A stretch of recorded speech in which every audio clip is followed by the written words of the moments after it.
If you're looking for pound the best home health and beauty fragrance products, you need to go to ashkickin.com.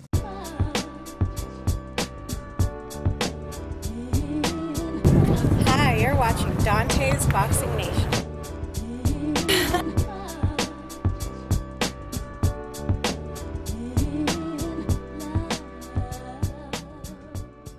He's another one. They know. Skill recognize skill at the end of the day. So I'm going to take another call, but before I do, let's go ahead and talk about what Carl Froch had to say.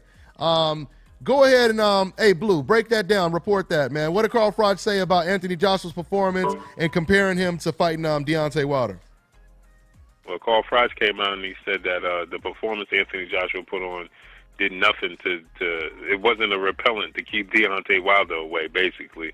He said that if anything, it just made Deontay Wilder want to take him, want to come at him even more. Mm-hmm. Yeah, he said that. He said Wilder's not worried about that performance. He's right. Yeah, not at all. And then on top of it, he said he disagrees with Anthony Joshua saying that fighters have to stay in the UK. He said all UK fighters eventually went over to the States and made their name. He said that there's nothing wrong with going over to the States. And he actually said he and the UK fans want to see him, Joshua, go across the pond and fight. And that there was a big statement right there. I mean, even the Wilder statement was big, but that's even bigger. Now you even have UK, not even a UK fan, but a UK fighter saying, hey, I went to the States. Why don't you go over there? So that's a big statement right there, Money. So go ahead, Money. You know something? Yeah, you know something. Out of Lennox Lewis is 44 fights. Mm-hmm. He fought in the United States 22 times. It's a great point. That's a and great for point. the latter part of his career against more of your upper echelon fighters, he was here in the United States. Mm-hmm. Mm-hmm. Of course, he went to back home as well. But he was here a lot. You would have thought that he was from here more than he was from across the water until he spoke. And you didn't know anything about Lennox. And a small reason why, that has something to do with him fighting out here is because he won a gold medal for a different country, too. He won a gold medal, I think, for Canada, but at the same time. Yes, he did. Yeah, but at the same time, Ricky Hatton, he came over here and filled up arenas. You know what I mean? You got all these fighters. You got, look how big. And I know this is a little outside of boxing, but McGregor Mayweather, you got all the Irish fans that come over, so they're going to travel. And matter of fact, I think it was, if I'm not mistaken, I think it was Eddie Hearn, but I'm not sure. But I think it was Eddie Hearn that may have said, you know what, the fans are going to go over there. They're going to come over to the States. You know what I mean? So we can fight over there because the fans are going to cross the pond, to support. And we know that. We know there's no doubt about it. You could build the biggest arena in America, and they are going to all fly over here to see a Joshua versus Wilder fight. Right. So on the flip side of that, look how it hurt Joe Kawasaki to come over here so late and it hurt his star power. That did. That did. It really did. Yeah. He was a great fighter too. Yeah. And I mean, even look at Carl Frampton.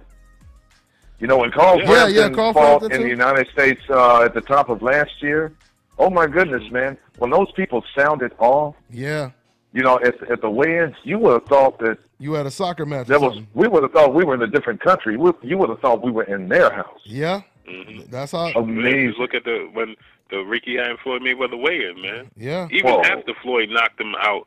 They still were chanting and praying, and there's only one Ricky Hatton. Yeah, absolutely. Mad support for their own fighter. Mad support. So that's what. So with Carl Frampton saying that, once again, man, this is what I mean when I say the pressure becomes unbearable eventually. You trying to keep a secret or whatever. Maybe one person knows about the secret, so you okay. You feel like it ain't gonna come out, right? Then that one person tells somebody. The next thing you know, 3,000 people knows about the secret. Now, you can't hide it no more. Now it ain't a secret no more. And Deontay Wilder, he ain't no secret no more, guys. He ain't no secret. Anthony Joshua, he tried all he could do to keep this man from, going in the ring, and basically putting pressure on him to fight him next, but it didn't matter because Showtime, credit to them, once again, they started the telecast with a piece on who? Not Anthony Joshua, Deontay Wilder. Right? Wilder. Yeah, a full, and it was a great piece on it, on Wilder, talking about how he wants this fight. So he didn't even have to show up. And then the reporter is on that man like a debt collector. You know what I'm saying? You're gonna pay this Deontay Wilder bill, or we gonna keep calling you Anthony Joshua. You know what I'm saying? I mean, that's what it was. He was man. He was a plant for Wilder, man. I'm telling you, it was plot plan. He was a plant right there in the ring for Wilder. Yeah, because now you know what else was funny that Carl Froch said? Carl Froch said that he wished he had that referee when he fought Andre Ward. Maybe I remember. Yeah. Oh, he always got to take a jab at Andre Ward. Yeah. No matter what he's talking about, he gonna find a way to stick a jab at Deontay, man. No doubt about it, man. Yeah, man. So unbelievable. Yeah. Hey, let's take another call, man. Let's go ahead and take another call.